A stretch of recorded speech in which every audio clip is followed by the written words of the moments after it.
Yeah, the audio is still good. Yeah, yours too. Yeah, Roger.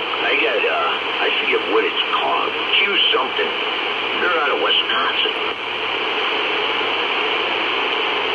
But I had them for years, though, you know. Yeah, let me know when you get to where we are with the dog. Yeah, I'm here now. There's a couple people down here hanging out.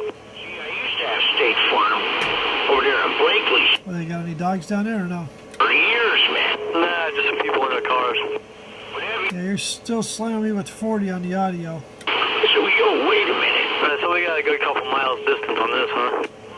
Yeah, it sounded pretty loud, very loud. And a Star-Tree driver. That's the best you could get, Paul. I know there's a bunch of little liquor bottles all over the place. Somebody must have been out here drinking in the morning. Or emptying the vehicle after a night of drinking. Yeah, maybe.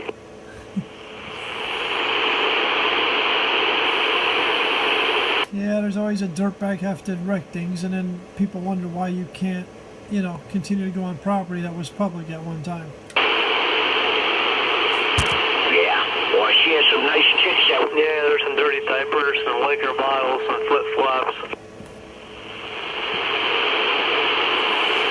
All right, man, that thing sounds good. I got the recording. You can head back.